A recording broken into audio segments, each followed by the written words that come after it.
कि आकाशं ताड़कालिंगम पातालम हाटकेश्वरम मृत्युलोके महाकालम त्रयलिंगम नमोस्तुते। के साथ ही भगवान जी का एक बीज मंत्र है, ओम ह्रीं क्रीं ओम नमः शिवाय ओम।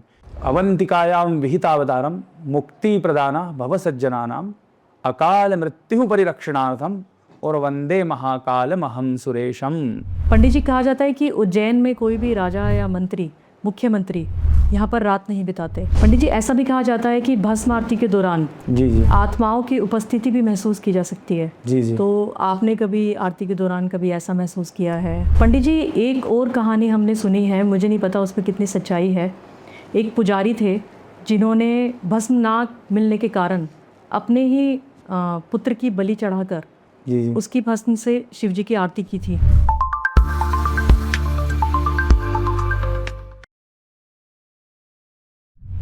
आज मैं एक ऐसी जगह पर बैठी हूँ जहाँ पर आप खुद नहीं आते बल्कि आपको बुलाया जाता है। ये सिर्फ एक मंदिर नहीं, एक एहसास है, एक जवाब है उन सवालों का जो किसी ने कभी पूछे ही नहीं। महाकाल मंदिर मेरे लिए एक ऐसी ही जगह है। मैं ज़िंदगी के एक ऐसे मोड़ पर थी जहाँ पर मैं बहुत दुखी थी, बहुत परेशानी थी, सारी उम्मीदें टूट चुकी थी। मेरा मन कहता था कि बस और नहीं। उसके बाद मुझे किसी ने कहा कि एक बार आप महाकाल मंदिर जाओ, आपको अपने सारे सवालों के जवाब मिल जाएंगे।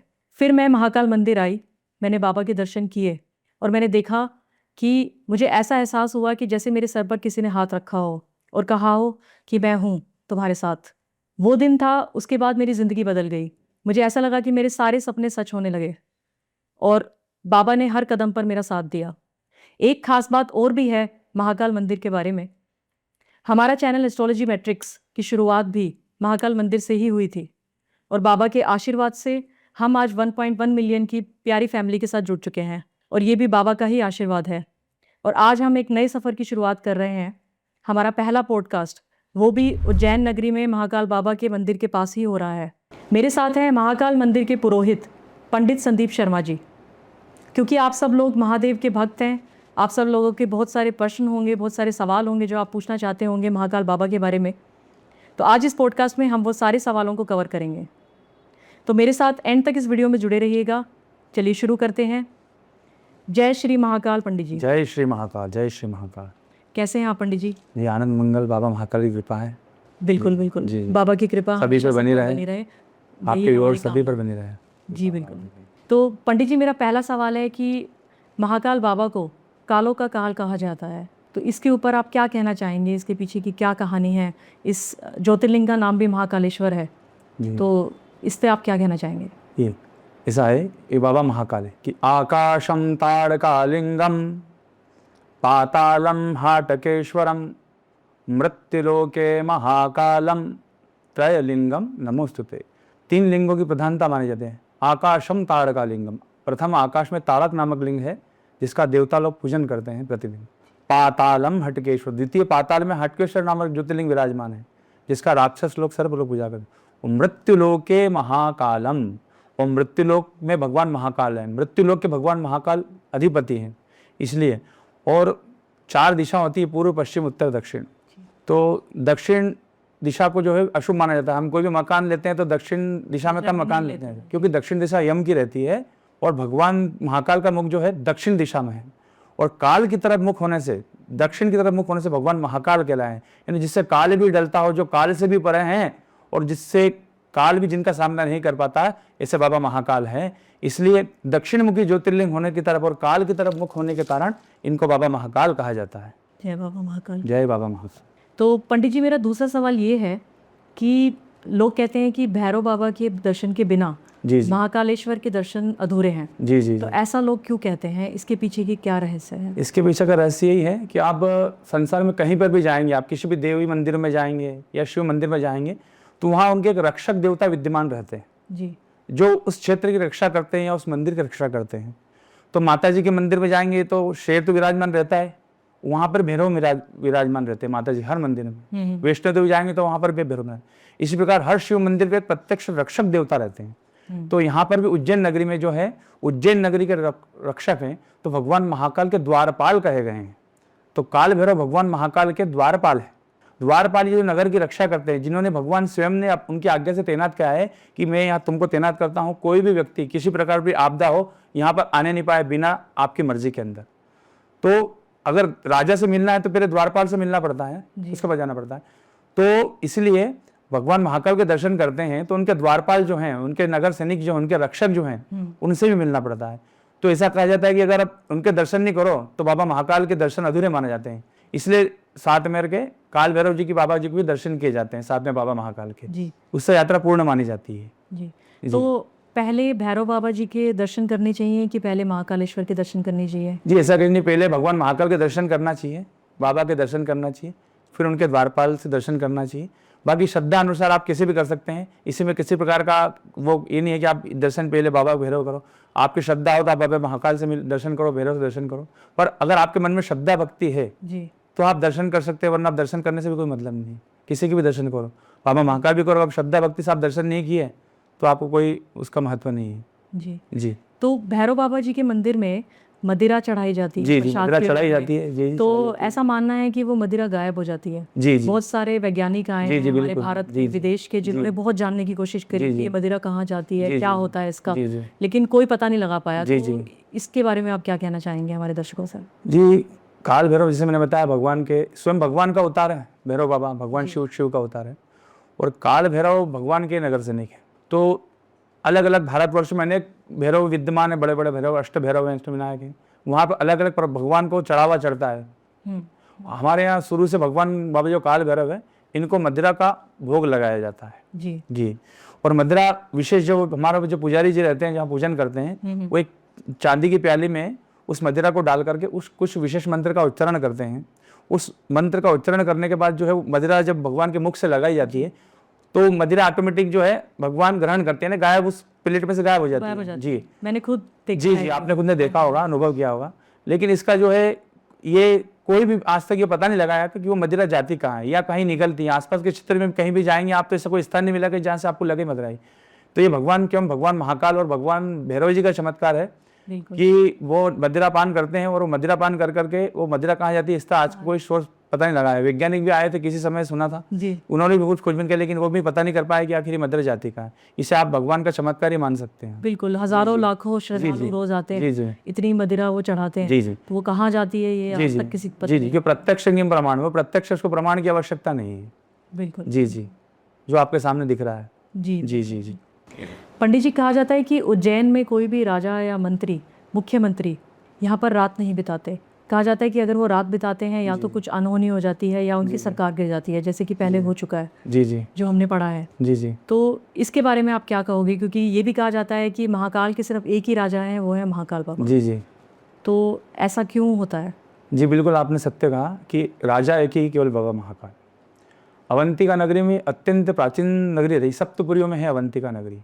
शुरू से बाबा महाकाल क्योंकि यहाँ के रक्षक हैं, वो यहाँ की स्वयं रक्षा करते हैं। यहाँ पर प्राकृतिक आपदा, भूकंप वगैरह कभी नहीं आते हैं, क्योंकि ऐसा कहा जाता है कि यहाँ के रक्षक स्वयं भगवान महाकाल है। जहाँ का राजा स्वयं भगवान हो, वहाँ किस बात का डर है, वहाँ किस बात की चिंता है। तो यहाँ पर ऐसा कहा जाता है कि जब भगवान स्वयं राजा है तो एक राजा होने से दूसरा राजा उनके सामने कैसे बड़ा हो सकता है, क्योंकि सबसे भगवान महाकाल स्वयं राजा है, दूसरा राजा उनसे बड़ा नहीं हो सकता, क्योंकि ये राजा तो है सही, राजा तो है, लेकिन ये भगवान होने के बाद राजा, ये स्वयं भगवान है और राजा होने के बाद भगवान है स्वयं। तो किसी दूसरे राजा को, तो ये किसी ग्रंथ में या किसी पुराणों में ऐसा वर्णन नहीं है। क्योंकि उज्जैन नगरी शुरू से धार्मिक और आस्था नगरी रही है, तो एक हमारा कर्तव्य कि हम किसी चीज को अगर आते हैं उसको आस्था से, तो हम हमारे आस्था और श्रद्धा से सूरा में हमारे प्राचीन समय से किंवदंती रह गई है कि स्वयं भगवान महाकाल है तो दूसरा राजा कैसे रह सकता है। इसलिए स्वयं प्राचीन हमारे दादा परदादा या प्राचीन जो अवंतिका हमें सुने आ रहे हैं, उनसे यही सुन आ रहे हैं कि एक राजा स्वयं भगवान महाकाल है तो दूसरा राजा उनसे बड़ा नहीं है, उसे तो उनसे बड़ा है तो वो रुक सकता है, लेकिन उनसे बड़ा तो कोई हो नहीं सकता क्योंकि स्वयं भगवान। इसलिए वो यहाँ पर ये प्रथा शुरू से चली आ रही है। इसका शास्त्रों में पुराणों में कोई वर्णन नहीं है। ये एक किंवदंती जो चलती है ना हमारे यहाँ, प्राचीन किंवदंती जो मुख से चलती है कि भाई परंपरा कई सुनी बात है, वो इसी प्रकार की है। तो प्राचीन समय में हम सुनते आ रहे हैं कि भाई दूसरा राजा यहाँ पर एक होते हुए, क्योंकि स्वयं भगवान महाकाल राजा। तो बहुत टाइम से आया कि कितने लोग आते थे, मंत्री जो भगवान आते थे वो आउट ऑफ के लिए रुकने के लिए आउट ऑफ एक स्थान बनाओ वहीं पर रुकते थे।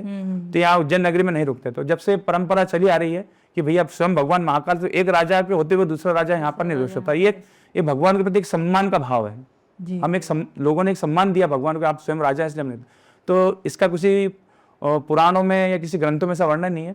ये एक सम्मान देने के लिए एक प्रथा चलित है जो आज तक पालन करते हैं। तो मतलब कह सकते हैं कि इस बात में कोई ऐसी सच्चाई हाँ, है इस बात में सरकार गिर जाएगी अगर जी, इस बात में ऐसी प्रकार चीफ मिनिस्टर यहाँ जी जी ऐसी प्रकार में ऐसी कोई सच्चाई नहीं है। ऐसा कुछ जी जी जी जी जी नहीं। अच्छा कि आपने ये क्लियर कर जी, दिया जी। कि हमारे दर्शकों को ये जी जी डाउट था, जी, जी। पूछना चाहते थे कि भाई इस बात में कितनी सच्चाई है। जी जी जी तो एक कहानी मैंने और भी सुनी है पंडित जी जी, जी। कि यहाँ पर कोई भी दूल्हा हाँ। अपनी बारात लेकर घोड़ी पर जी, चढ़कर जी। बारात लेकर मंदिर के पास से नहीं जा जी, जी। सकता। मैंने ये भी सुना है। जी, जी, तो बिल्कुल। इसमें कितनी सच्चाई है? क्या आज भी ऐसा होता है कि कोई बारात मंदिर जी, के जी। सामने से जाती है और जी। कोई दूल्हा अपनी घोड़ी पे बैठकर नहीं जा जी सकता? आपने बहुत अच्छा प्रश्न उठाया है।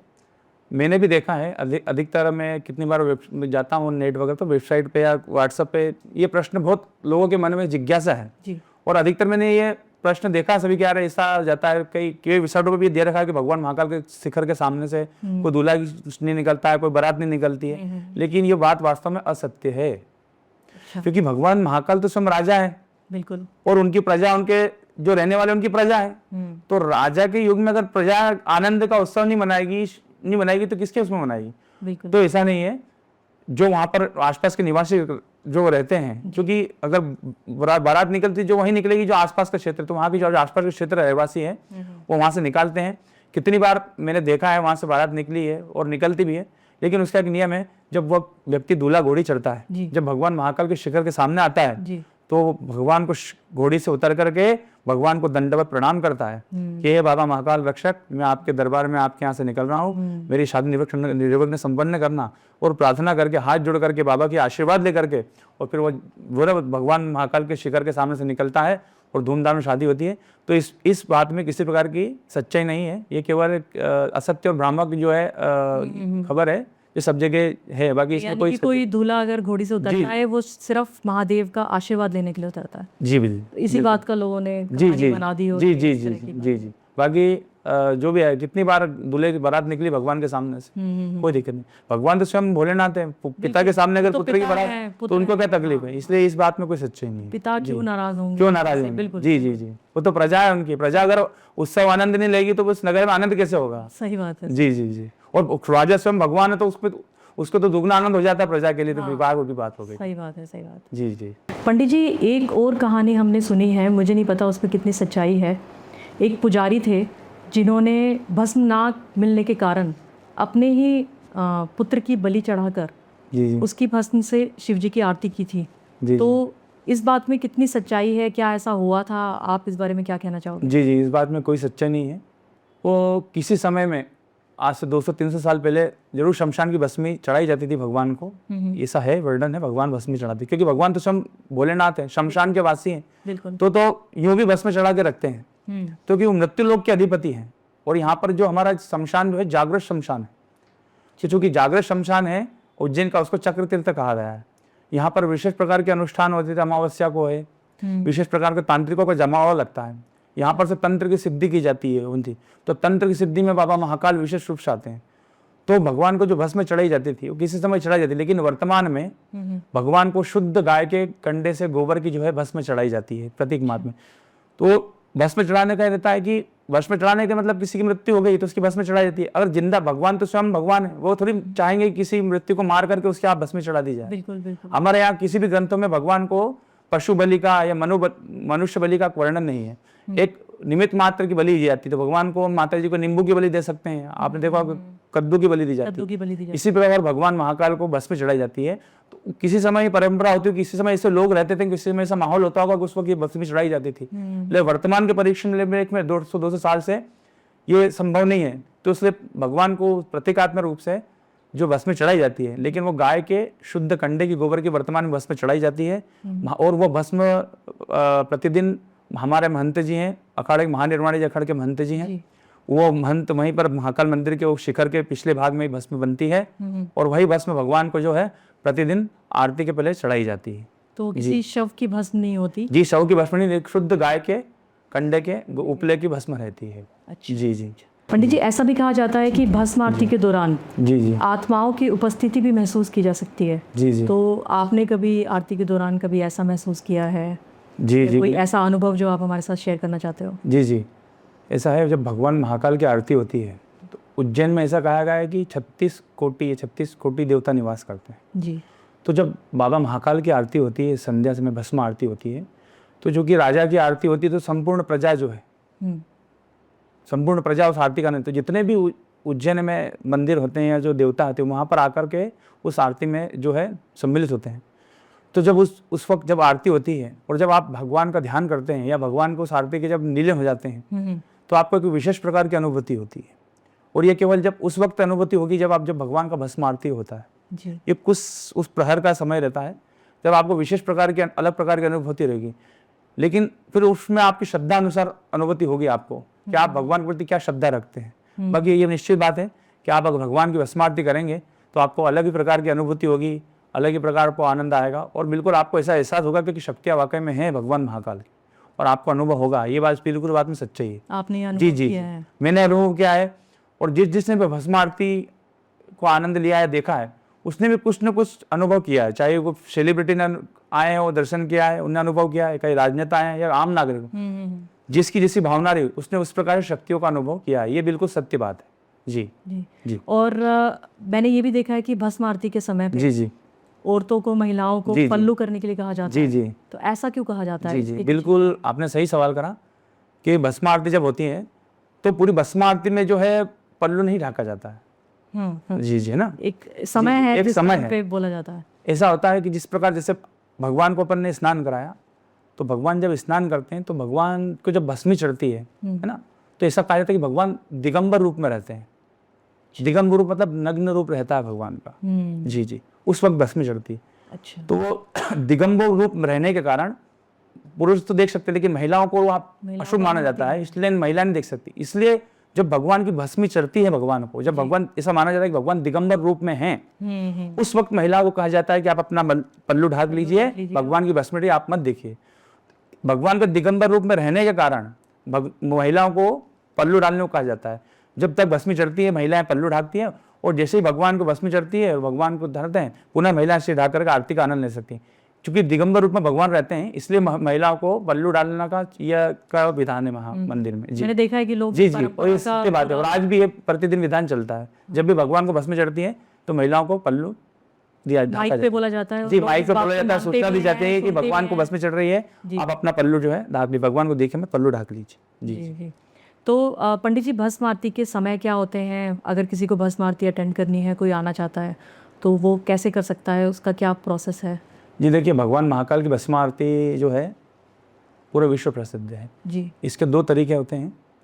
एक होते हैं हमारे महाकालेश्वर मंदिर प्रबंध समिति की बहुत अच्छी व्यवस्था है। उन्होंने एक मंदिर की वेबसाइट बता रखी है। आप 3 महीने पहले आपको बुकिंग करना होता है मंदिर की वेबसाइट से। जिस प्रकार आप रेलवे में बुकिंग करते हैं उसी प्रकार मंदिर की वेबसाइट है, वहाँ पर जाके आप एडवांस 3 महीने पहले, 2 महीने पहले आप बुकिंग कर सकते हैं। अच्छा। जी जी वहाँ बुकिंग करेंगे, आपको लिंक आएगा, लिंक आने मतलब पेमेंट होगा और आपको भस्म आरती। अगर आप फिर भी वो नहीं कर पाए तो उसके लिए हमारे महाकालेश्वर मंदिर प्रबंध समिति ने एक मंदिर काउंटर बना रखा है प्रतिदिन 7 से 9। अच्छा। वहाँ पर आप जाएंगे, आपका आईडी प्रूफ लाएंगे, फोटो कॉपी लगेंगे, और वहाँ पर से आपको प्रतिदिन 400 लोगों का 300 लोगों का परमिशन वहाँ से दिया जाता है। मतलब डेली 400 प्रतिदिन 400-500 तो ऑनलाइन परमिशन रहती है और 300 परमिशन ऑफलाइन का कोटा है। अच्छा, तो आप कहना चाहते हो कि 600 से 700 लोग लगभग एक बार में? हाँ जी जी, बाकी दूसरे कोटे सब अलग रहते हैं। हाँ। बाकी यात्री को प्रवेश दिया जाता है। और ऑनलाइन अगर आप मंदिर का शुल्क से लेते हैं तो उसके लिए आपको 3 महीने पहले कराना पड़ता है। उसके लिए 200 रुपये शुल्क निर्धारित मंदिर समिति कर रखा है। और आप मंदिर काउंटर से लेते हैं तो वहाँ पर फ्री आप चार्ज, आपको किसी प्रकार को पैसा नहीं देना है। अच्छा। आप काउंटर पे जाइए, लाइन में लगिए, अपना आईडी वगैरह रखिए, फोटो कॉपी रखिए, काउंटर पे जाएंगे, आप अपना सबमिट करेंगे, अपना फॉर्म नाम देंगे और वहाँ से सबमिट करेंगे। और हाथों हाथ आपको, पहले क्या था कि आपको 2 दिन पहले लाइन में लगना पड़ता था जी। लेकिन आजकल से मंदिर ने यात्रियों की सुविधा के लिए नियम बदल दिए गए। आप हाथों हाथ आप जाइए, शाम को 7 बजे, 11 बजे आपको परमिशन मिल जाएगी, रात को 12-1 बजे आप भस्म आरती देख लीजिए। तो 2 तरीके से द्वारा आप भस्म आरती मंदिर का प्राप्त कर सकते हैं। तो भस्म आरती को अटेंड करने के लिए 12 से 1 बजे रात को हमें वहाँ पे जाना होगा? जी, भस्म आरती अटेंड करने के लिए आपको 1 बजे वहाँ पर मानसरोवर हार है, उसमें आप जब परमिशन भस्म आरती रहते हैं उसमें टाइम स्लॉट दे रखा होता है, जब प्रिंट आउट निकलता है उसमें किस जगह आना वो लिखा हुआ रहता है। तो 1 बजे बाद 2 बजे के बीच में आपको वहाँ पर मानसरोवर में जाना पड़ता है, क्योंकि वहाँ चेकिंग होती है, एंट्री पॉइंट्स होते हैं, आपको बिठाया जाता है, फिर बारकोड स्कैन होता है, फिर वहाँ पर बैंड बांधा जाता है, इस पूरी प्रोसेस होती है। तो उसके लिए आपको 2 घंटे पहले मंदिर पहुंचना रहता है। तो मैंने सुना है कि वहाँ पे बहुत लंबी क्यू लगती है, लाइन लगती है बहुत जी जी। तो भस्म आरती विश्व, चूंकि उज्जैन में प्रतिदिन लाखों यात्री आ रहे हैं जी। और भस्म आरती जो मंदिर की जो क्षेत्र है ऑक्यूपेंसी 1,500 से 2,000 की है। अच्छा। तो उसी भी मंदिर समिति जो परमिशन जारी करती है, तो उसी संख्या में जो है यात्री को लिया जाता है। तो चूंकि मंदिर की अलग अलग व्यवस्था रहती है, वीआईपी कोटा भी रहता है, कोई सभी प्रकार की रहती है, तो व्यवस्था है मंदिर चैनल की प्रकार की, कोई वीआईपी का आगमन भी हो जाता है मंदिर में। तो उन सबको श्रद्धालु देखते हुए श्रद्धालु को एक निश्चित समय पर बुलाया जाता है और उनको फिर उस हिसाब से गणना की जाती है, कंप्यूटर से चेकिंग की जाती है, बाकायदा आधार कार्ड एक व्यक्ति का चेकिंग करते, उसी के बाद ही अंदर एंट्री की जाती है। आप बिना उसके एंट्री नहीं कर सकते, बिना परमिशन पूरा के। प्रोटोकॉल है, पूरा प्रोटोकॉल मंदिर का, सिक्योरिटी के बाद ही आप अंदर एंट्री कर सकते हैं। मोबाइल फोन ले जाने की कोई मोबाइल फोन ले जाएंगे आपको, लेकिन वहाँ पर रखवाना पड़ेगा। उसके बाद फिर आपको मोबाइल में बैंड बांध दिया जाएगा हाथ पे। पहले किसी परमिशन देते एंट्री देते थे। आजकल मंदिर समिति ने सुरक्षा, जो मंदिर समिति में भस्म आरती की जो कुछ गड़बड़ होती थी, तो आजकल बैंड सिस्टम कर दिया, बैंड बांधते हैं, उससे एंट्री होती है आप। और जब तक आपकी भस्म आरती, आपको बैंड बांधना कंपलसरी है, और आरती बाद फिर वो पुनः बैंड आपको देना पड़ता है जी, मंदिर में जमा कराना पड़ेगा। पंडित जी, एक चीज़ और मुझे आपसे पूछनी थी कि महादेव जी का सबसे शक्तिशाली मंत्र महामृत्युंजय मंत्र माना जाता है। जी जी। तो अगर वो महामृत्युंजय मंत्र कोई इस मंदिर में यहाँ पे करना चाहे महाकाल जी के, जी जी, तो उसकी क्या विधि होती है, उसका क्या तरीका होता है, कैसे किया जा सकता है वो मंत्र? देखिए, महामृत्युंजय मंत्र है ओम ह्रौं जौं स्वाहा, ओम भूर्भुवः स्वाहा, ओम त्र्यंबकं यजामहे सुगंधिं पुष्टिवर्धनम् उर्वारुकमिव बन्धनान् मृत्योर्मुक्षीयमामृतात्। ओम स्वाहा भुवः भुः ओम सः जूं होम ओम। ये महामृत्युंजय मंत्र 2 प्रकार से बोले, एक संपुट से होता है, बिना संपुट। संपुट से ओम होम जुम सा बीज मंत्र है, अर्थात ओम होम जुम सा ओम त्र्यंबकम यजामहे। इसका अर्थ है हम तीनों लोकों के स्वामी, हम तुम्हारा अजन करते हैं, हमारे शरीर को सुगंध अष्टभुज रख करके, हमारे शरीर में जो भी पीड़ा व्याधि उसका निवारण करके, मृत्यु और मोक्षीय अमृता, हमें मृत्यु से अमृत तत्व की ओर ले चलें जी। तो ये महामृत्युंजय मंत्र वो है जो मृत्यु को भी जीत लेता है जी, है ना जी, मृत्यु से भी। तो चूंकि भगवान महाकाल अकाल मृत्यु से रक्षा देते ही हैं, और अगर आप भगवान महाकाल के दरबार में अनुष्ठान कराते हैं, वैसे अनुष्ठान आप किसी भी शिव मंदिर में करा सकते हैं। अच्छा। आप घर में करा सकते हैं, शिव मंदिर बना सकते हैं, लेकिन एक स्थान का महत्व रहता है बिल्कुल सब जगह। एक तो भगवान महाकाल चूंकि दक्षिण मुखी ज्योतिर्लिंग है, कालों के काल महाकाल है, काल की तरफ मुख करो, यहाँ पर अनुष्ठान करके विशेष फलदायी मानी जाती है। तो अनुष्ठान के भी नियम है। अगर आप घर में महामृत्युंजय मंत्र करते हैं तो 100 गुना फल मिलेगा आपको। आप महामृत्युंजय मंत्र अगर गौशाला में करेंगे तो उसका 1000 गुना फल मिलेगा। अच्छा। आप महामृत्युंजय मंत्र अगर नदी किनारे कहेंगे सरोवर, तो लाखों गुना फल की प्राप्ति होगी। और आप महामृत्युंजय मंत्र किसी ज्योतिर्लिंग में अनुष्ठान करेंगे तो करोड़ों गुना फल की प्राप्ति होती। यानी आपने एक बार अनुष्ठान कराया, उसका आपको करोड़ गुना फल मिलता है। इसलिए हमारे प्राचीन समय में अनुष्ठान करोड़ की परंपरा किसी स्थान में ही है कि वहां पर आप कराइए। तो इसी प्रकार भगवान महाकाल के यहाँ अनुष्ठान कराने से, महामृत्युंजय कराने से करोड़ गुना फल की प्राप्ति होती है। हमने एक बार कराया तो करोड़ों गुना फल मिलता है। महामृत्युंजय में अनुष्ठान कराने के लिए आपको जरूरी नहीं, वो किसी व्यक्ति के नाम से आप करा सकते हैं। अगर मान लो व्यक्ति भले अमेरिका में भी हो जी जी, तो आप यहाँ पर उसके नाम और उसमें गोत्र बहुत जरूरी है। हाँ, मतलब उनको जी इन्फॉर्मेशन पूरी होनी चाहिए कि उनका गोत्र जरूर होना चाहिए। नाम से गोत्र से मेन गोत्र प्रवर होता है कि किस ऋषि के वंशज है, तो नाम और गोत्र जरूरी है। तो नाम और गोत्र से जरूरी नहीं कि आदमी कहीं भी, जरूरी नहीं वो व्यक्ति आ सके, और आ सकते अच्छी बात नहीं भी, आकर व्यक्ति नहीं आ पाया तो उसके नाम से संकल्प लेकर के महामृत्युंजय अनुष्ठान किया जा सकता है। ये बिल्कुल शास्त्रोक्त है। तो महामृत्युंजय जाप जो किया जाता है वो जीवन दान के लिए भी किया जाता है, वो मुक्ति के लिए भी किया जाता है। जीवन दान के लिए किया जाता है, शिव कृपा के लिए किया जाता है, मुक्ति के लिए किया जाता है, हमारे शरीर में पीड़ा के लिए किया जाता है, और भगवत प्राप्ति के लिए किया जाता है। क्योंकि महामृत्युंजय मंत्र है, महामृत्युंजय मृत्यु को जीतने वाला है, और मृत्यु लोक के अधिपति भगवान महाकाल है। तो एक प्रकार से ये इष्ट की साधना होती है। तो भगवान महाकाल की साधना ही करना है अपने को महामृत्युंजय की। बिल्कुल। तो इस प्रकार महामृत्युंजय का जाप करने से विशेषकर पीड़ा आए, अगर शरीर में कष्ट हो, हमारे संसार में कोई पीड़ा हो, किसी प्रकार का रोग, अकाल मृत्यु से रक्षा हो, तो अकाल मृत्यु का अगर योग हमारी कुंडली में या हमारे किसी विशेष कोर्स के, इसलिए महामृत्युंजय का अनुष्ठान किया जाता है। बाकी अगर आप श्रद्धानुसार से प्रतिदिन में महामृत्युंजय की एक माला भी करेंगे तो ऐसा जरूरी नहीं है कि आपको शरीर में पीड़ा व्याधि हो या तभी आप करते हैं। आप प्रतिदिन स्वेच्छा से भगवान का अनुष्ठान कर सकते हैं। तो आपने जैसे आप दूसरी बात बताई कि आप पंडित जी किस मंत्र का अनुष्ठान कर सकते हैं भगवान भोलेनाथ के लिए, आपने बोला। ऐसा है कि हमारे संसार में हर देव देवता के अपने अपने बीज मंत्र विराजमान है। जी जी। तो आप जैसे शिव भगवान का सबसे बड़ा मंत्र है ओम नमः शिवाय। ओम नमः शिव जी के 5 मुख है, 5 ही मुख से एक एक अग्नि वायु पृथ्वी जल आकाश पंच तत्व है। तो पंच तत्व से ही पंच भगवान का 5 मुख से उसी से ओम नमः शिवाय की उत्पत्ति हुई। तो सबसे बड़ा महामंत्र तो ओम नमः शिवाय, वो जप सकते हैं। फिर अगर आप गुरु जी, आपको बीच में काटना चाहूंगी जी। कि ओम नमः शिवाय का जो मंत्र है, कहा जाता है कि ये गुरु मंत्र है। जी जी जब तक आपका कोई गुरु ना हो जी जी आप इस मंत्र का जाप नहीं जी जी करेंगे। नहीं इसमें क्या सच्चाई? ओम नमः शिवाय गुरु मंत्र थोड़ी है। ओम गुरु मंत्र तो हो जाता है किसी गुरु द्वारा दिया जाता है, उसको गुरु मंत्र कहते हैं। ठीक है, आपने सपोज कीजिए आपने किसी गुरु से दीक्षा ली, आपने वो दीक्षा में मंत्र उसको गुरु मंत्र बोले। ओम नमः शिवाय किस गुरु ने दीक्षा दी? ये तो स्वयं भोलेनाथ ने बनाया ना मंत्र। प्राचीन समय देख रहे हैं तो स्वयं भोलेनाथ के द्वारा उत्पत्ति हुई है इस मंत्र की। तो अगर आप भोलेनाथ को गुरु बना के मंत्र शुरू कर सकते हैं इसके लिए, इसलिए हाँ। तो अनेक देवी देवताओं के बीज मंत्र है। तो जैसे आप अगर मान लिए माता जी को प्रसन्न करते हैं तो ओम एम हिम तिम चामुंडाई विच्चे बोल सकते हैं। गणपति जी का अगर प्रसन्न करना तो उसका बीज मंत्र है ओम गंग गणपति नमः। हनुमान जी का ओम हम हनुमते नमः। इसी प्रकार अगर आप भगवान शिव जी को प्रसन्न करते हैं तो ओम नमः शिवाय तो बोल ही सकते हैं। इसके साथ ही भगवान जी का एक बीज मंत्र है ओम हीम क्रीम ओम नमः शिवाय ओम। ये शिव जी का बीज मंत्र है। अगर आपके पास कोई गुरु मंत्र नहीं हो, अगर आप भगवान को गुरु मंत्र बनाना चाहते हैं वो तो आप इस मंत्र का, शिव जी का बीज मंत्र है ओम हीम क्रीम ओम नमः शिवाय ओम। इस मंत्र का जाप करके आप जाप कर सकते हैं जी। लेकिन इसके लिए आपको नियम है, भगवान को इष्ट बनाना पड़ेगा। अगर आपके कोई गुरु नहीं है जी तो आपको गुरु बनाना पड़ेगा। तो ऐसा कहा गया है कि आसमान से भरे गगन में, आसमान से भरे गगन में अमृत कुंभ है उल्टा लटका, और सगुरा हुए सो भर भर पिए निगुरा रहे पासा। मतलब आसमान में अमृत लटका है, जिसका गुरु होगा वो अमृत को पान कर लेगा और जिसका गुरु नहीं वो अमृत रह जाएगा। अच्छा जी, इसलिए हमारे जीवन में गुरु बनाना जरूरी है। अगर आपके गुरु नहीं है तो महादेव जी जी महादेव जी को गुरु बनाइए, भगवान को गुरु बनाइए और भगवान से विनती करिए भगवान हमने तो आपको गुरु बनाया है, आपकी कृपा से कोई अच्छा गुरु हमारे किस्मत में प्रदान करें। पर गुरु बनाना वो जीवन में संसार में जरूरी है, क्योंकि आप भगवान को बनाइए आराध्य भाई। आप जो मंत्र गुरु मंत्र अगर जो जिसने दीक्षा ली गुरु मंत्र जपता है, जिसने भगवान को गुरु बनाया वो अपने श्रद्धानुसार जो जन ओम भगवते नमः वासुदेवाय, और कोई इष्ट भगवान विष्णु तो जप सकता है, इसके भगवान शिव जी है तो ओम भी बोल सकता जी जी।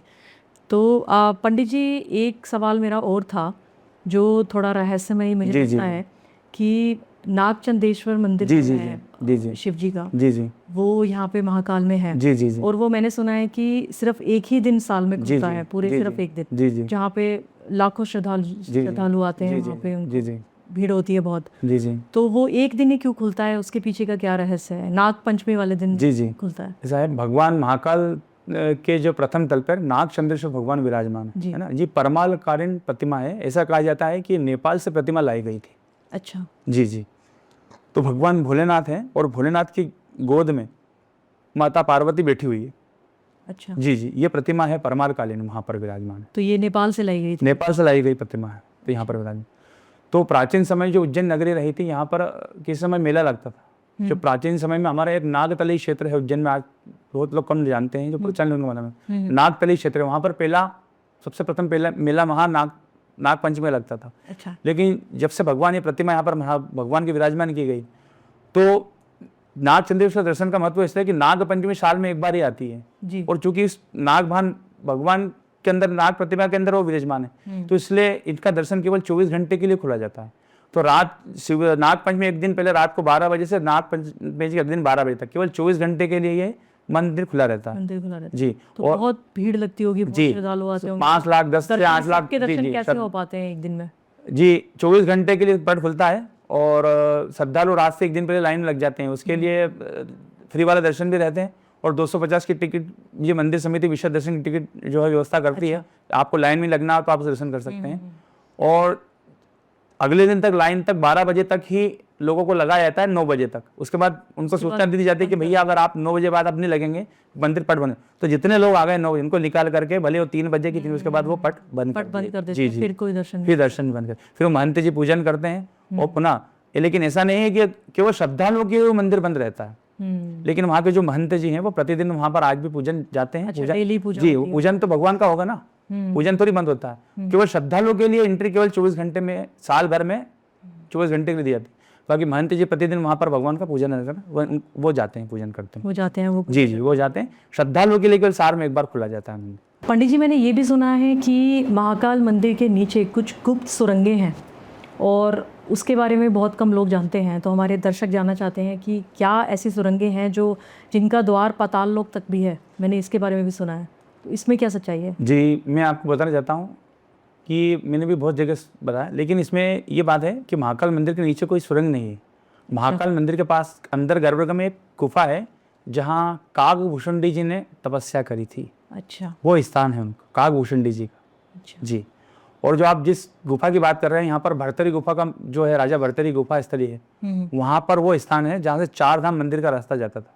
अच्छा। इस जमाने में आज आप वहाँ भी देख सकते हैं, वहाँ पर एक गुप्त गुफा है, सुरंग है। ऐसा कहा जाता है कि इसका रास्ता 4 धाम, चारों धाम जो हमारे हैं, बद्रीनाथ, केदारनाथ, वहाँ तक जाता था। अब वो गुफा का द्वार बंद कर दिया गया है, लेकिन प्राचीन मान्यता वहाँ कर की महाकाल मंदिर के नीचे कोई गुप्त सुरंग नहीं है, कुछ नहीं है, बाबा विराजमान है। हाँ, ये जरूर है कि बाबा महाकाल गर्भगृह में एक स्थान है, वहाँ कागभूषणी जी ने तपस्या करी थी। अच्छा। जी, वो जगह आज भी विराजमान है और आज भी प्रतिदिन वहाँ पर है। कागभूषणी जी के निमित्त भगवान के जो गणपति भगवान विराजमान है, जहाँ पर भगवान के उसके नीचे एक दीपक प्रतिदिन सुबह शाम कागभूषणी निमित्त आज भी लगाया जाता है। जी। अच्छा। नीचे तो ऐसी कोई सुरंग नहीं, सुरंग नहीं है, कुछ कोई नहीं है, नहीं, तो नहीं। पाताल लोक का द्वार जी नहीं जी, है। पाताल लोक का द्वार नहीं ये है। सारी कहीं सुई जी जी हाँ, कई सुनी बातें हैं। जी जी। अच्छा अच्छा। और बाबा महाकाल का जो श्रृंगार किया जाता है, जी जी मैंने देखा है कि हर प्रतिदिन जी, जी। वो श्रृंगार अलग जी, होता जी। है हर बार, कभी जी, जी। रुद्र रूप में, जी, कभी जी। दूल्हा रूप में, जी, जी। कभी शिव तांडव के जी, रूप जी। में। तो इतने सारे हैं, मैं शायद नाम भी ले सकती जी, हूँ जी, सारे जी। रूप का। जी तो ये जो श्रृंगार होता है, ये जो पंडित जी करते हैं श्रृंगार, वो अपने मन के भाव से खुद सोचते हैं कि मुझे आज ये श्रृंगार करना है, ये पहले से तय किया जाता है, जी, कैसे जी। होता है ये? ये ऐसा है, मैं आपको बताना चाहता हूँ कि जब हमारे मंदिर के जो पुजारी लोग हैं जो भगवान का श्रृंगार करते हैं, तो एक तो होता है प्रतिदिन जो श्रृंगार होते हैं वो भक्तों के द्वारा कराए जाते हैं। ठीक है। अच्छा। हाँ, उसका एक नियम है कि आपको मंदिर का एक रसीद कटानी पड़ती है। अगर आपको श्रृंगार कराना है तो आप मंदिर समिति से जाएंगे, आपको रसीद कटानी पड़ेगी और फिर आपको उस डेट को आपका श्रृंगार होगा। तो जो वहाँ के जो पुजारी जी हम लोग श्रृंगार करते हैं, तो वो पर्टिकुलर मन में सोच के नहीं आते कि मैं आज ये श्रृंगार करूँगा। ठीक है। अगर भक्ति की श्रद्धा है कि पंडित जी आज मंगलवार है तो आप हमको श्रृंगार करना, या बुधवार है, तो अगर पंडित जी इसी की इच्छा होती है मन में, या भक्त ने बोला पंडित जी श्रृंगार करना है, तो वो तो कर ही देते हैं। मान लीजिए आज जो वार है उस वार को श्रृंगार हो जाता है। लेकिन जब हम लोग जब भगवान महाकाल के सामने जाते हैं और उनके भगवान के सामने जब विराजमान होते हैं, उनको प्रणाम करते हैं, उनको स्पर्श करते हैं कि प्रभु आज्ञा दें, हम आपका श्रृंगार करते हैं। जब पुजारी जी वहाँ बैठते हैं और जब वो भगवान के सामने बैठते हैं जी। तो श्रृंगार वही होता है जो बाबा महाकाल करवाते हैं। पंडित जी सोच के बिल्कुल नहीं आते। मतलब पहले से जी कुछ जी तय नहीं होता नहीं, कि क्या नहीं। पहले से केवल श्रद्धालु अगर की इच्छा होती है कि हमको अगर श्रृंगार उन करना किसी है, ने तो पर्चा पंडित जी श्रृंगार कटवाया। करेंगे। लेकिन पंडित जी अगर मन में आ गया कि आज जैसे बुधवार है तो गणपति जी बना दिए आज, ये होता है पर्वों पे। जैसे अब नाग पंचमी है तो नाग पंचमी का श्रृंगार होता है। हाँ। ये भी है। लेकिन अधिकतर मौकों पे ऐसा था कि कोई श्रृंगार डिमांड होता है, लेकिन वहां पर जो बैठ के जो भगवान महाकाल प्रेरणा देते हैं वो श्रृंगार होता है, वही श्रृंगार होता वो है। इतना सुंदर हाँ श्रृंगार जी, होता है देखने इसलिए आप देखेंगे श्रृंगारों का भी एक जैसे श्रृंगार कभी नहीं मिलेगा कभी आपको। नहीं, हमेशा एक अलग। रूपता हमेशा मिलेगी आपको। जी जी। तो जी, तो वहाँ पर जो भगवान की भावना होती है और जो पंडित जी की भावना, उस अनुरूप श्रृंगार होता है।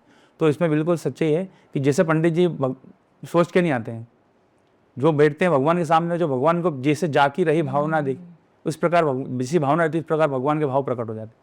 और तो स्वयं बाबा महाकाल है, उनके सामने किसी की चली है, जो पंडित जी की चली, तो भगवान के सामने बैठते हैं। जो श्रद्धा भाव से भगवान की इच्छा होती है, भगवान को महाकाल को जो श्रृंगार करवाना होता है, वही श्रृंगार भगवान महाकाल करवाते हैं। बिल्कुल। जी जी जी। तो ये जो श्रृंगार होता है, जो कोई एक खास पंडित जी हैं जो ये श्रृंगार करते हैं, कि कौन करता है ये श्रृंगार? जी, हमारे मंदिर में प्रमुख रूप से 16 पुजारी जी हैं जी।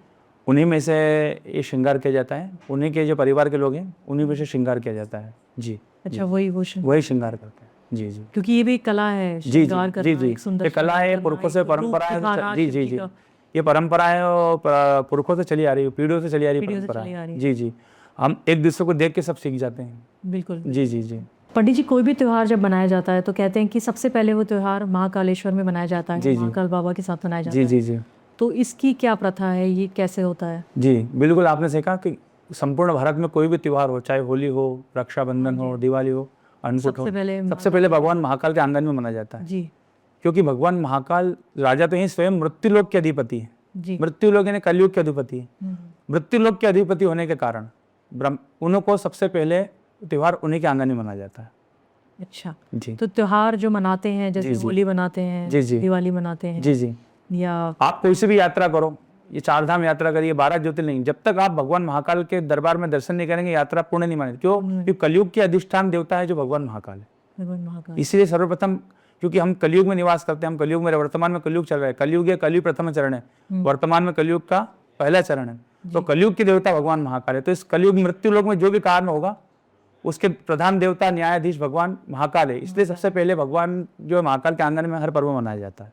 तो महाशिवरात्रि तो बड़े धूमधाम से मनाई जाती है। जी जी, महाशिवरात्रि पर्व उसमें बड़े, क्या कार्यक्रम रहता है, उसमें क्या जी करते हैं? हमारे यहाँ भगवान महाशिवरात्रि बड़े बड़े धूमधाम से मनाया जाता है। संपूर्ण विश्व में आप जाएंगे तो माता की नवरात्रि होती है। जी। जी जी, हमारे यहाँ शिव नवरात्रि मनाई जाती है। अच्छा। जी जी, तो उज्जैन में भगवान महाकाल को जैसे प्रकार माता जी के 9 दिन होते हैं, जी। इस प्रकार भगवान महाकाल के नवरात्रि के 9 दिन होते हैं। और 9 दिनों में भगवान को अलग अलग रूप में श्रृंगार किया जाता है। अच्छा। 9 दिन भगवान को दूल्हा बनाया जाता है। उनका विभिन्न उपटनों से, चंदन से, केसर से श्रृंगार होता है। अच्छा। और हाँ, और 9 दिन अलग अलग भगवान रूपों में भगवान को पूजन किए जाते हैं। और जब शिवरात्रि रहती है, शिवरात्रि महाशिवरात्रि पर्व काल को प्रतिदिन भगवान को जो नवरात्रि रहती है उसमें 11 ब्राह्मणों द्वारा लघु रुद्राभिषेक किया जाता है, अच्छा। केवल शिवरात्रि के 9 दिनों में। शिवरात्रि वाले दिन। और शिवरात्रि के दिन भगवान महाकाल भक्तों को दर्शन के लिए रात भर जागरण करते हैं, यानी भगवान को 24 घंटे दर्शन देते हैं। भक्तों के लिए जागते हैं बाबा महाकाल। 3 रोज प्रतिदिन 4 से 6 पट खुलते हैं। शिवरात्रि भगवान 2 घंटे पे 3 बजे जग जाते हैं भक्तों को दर्शन देने के लिए। अच्छा। और शिवरात्रि के दिन रात भर आप भगवान का अनुष्ठान चलता है, भगवान को महारुद्राभिषेक अनुष्ठान किया जाता है। रात भर 11 ब्राह्मण बैठकर रात भर भगवान को अनुष्ठान किया जाता है। अच्छा। और सुबह जो प्रतिदिन भस्म आरती के अगले दिन, साल भर में यूं तो आप भस्म आरती प्रतिदिन होती है, लेकिन शिवरात्रि का दिन ऐसा रहता है जिसमें भगवान को आरती नहीं होती, केवल वर्ष में एक बार दिन में भस्म आरती होती है 12 बजे। अच्छा, वो सिर्फ साल में एक बार दिन में 12 बजे भस्म आरती होती है। सुबह भगवान को, रात भर भगवान को अनुष्ठान होता है, न्यास किए जाते हैं, भगवान को पूजा की जाती है। उसके बाद भगवान का सेहरा श्रृंगार दर्शन किया जाता है। दूल्हा रूप में सेहरा चढ़ाया जाता है भगवान को। कुंटलों फूलों का, 15 कुंटल 20 कुंटल फूलों का सेहरा का श्रृंगार दर्शन किया जाता है। सेहरा दर्शन करने के बाद में भगवान का फिर दिन में 12 बजे भगवान को भस्म आरती की जाती है। भस्म आरती करने के बाद शिवरात्रि का पूर्ण माना जाता है। लेकिन हमारे यहाँ शिवरात्रि पूर्ण नहीं, शिवरात्रि अगले दिन चंद्र जब द्वितीय आती है जी, तो पंच मुकुटों में भगवान दर्शन देते हैं महाकाल बाबा। तो पंच मुकुटों का दर्शन होता है द्वितीय को। उसके बाद हमारा जो है शिवरात्रि जो संपूर्ण मानी जाती है पंच मुकुट दर्शन होने के बाद। देखने लायक होता है। जी जी, अगर आपने शिवरात्रि शिव नवरात्रि में भगवान के दर्शन नहीं किए तो जिस दिन पंच मुकुट के दर्शन होते हैं भगवान को, अगर उस दिन आप दर्शन कर लो तो आपको सभी नवरात्रि का और शिवरात्रि का फल की प्राप्ति हो जाती है। जी जी जी। पंडित जी, महाकाल बाबा ने कभी आपको सपनों में दर्शन दिए हैं? कभी आपने अनुभव किया है कुछ ऐसा अलग जो आप हमारे साथ दर्शकों के साथ शेयर करना चाहेंगे? देखिए ऐसा है, भगवान तो सर्वत्र विराजमान है। जी बिल्कुल, मैंने बताया भगवान श्रद्धा और भक्ति से मिलते हैं। जी जी, आप जरूरी नहीं भगवान को आए तो स्पर्श करते हुए भगवान प्राप्त होगा। जी जी जी, जी मैंने तो अनुभव किए हैं, मैंने दर्शन भी किए।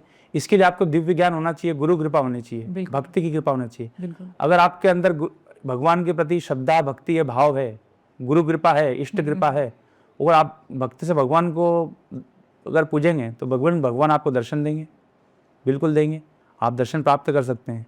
लेकिन उसके लिए आपके पास श्रद्धा भक्ति और इष्ट और गुरु कृपा होनी चाहिए। बिल्कुल आप भगवान के दर्शन प्राप्त करते हैं। मैंने भी किए हैं, सपनों में किए हैं, कितनी बार अनुभव किया है प्रतिदिन। या किसी भी मंदिर में आप जाएंगे, अगर आपका इष्ट प्रबल है, आप किसी भी मंदिर में गए हैं, वहाँ पर अगर आप भगवान का ध्यान करेंगे और इष्ट करेंगे तो वहाँ पर आप दर्शन कर सकते हैं। जरूरी बाबा महाकाल किसी भी मंदिर में जाएंगे, माता जी के मंदिर में अगर आप अनुभव करेंगे आपकी इष्ट कृपा है, गुरु कृपा है, तो आप प्रभु कृपा है तो आप दर्शन कर सकते हैं। जी जी। कुछ ऐसा रहस्यमयी बात, कुछ ऐसा अलौकिक जो आपने कभी महसूस किया है मंदिर में, जो आप हमारे दर्शकों के साथ शेयर करना चाहेंगे पंडित जी? कोई ऐसी बात जो आप हमारे दर्शकों को बताना चाहेंगे महाकाल मंदिर के बारे में?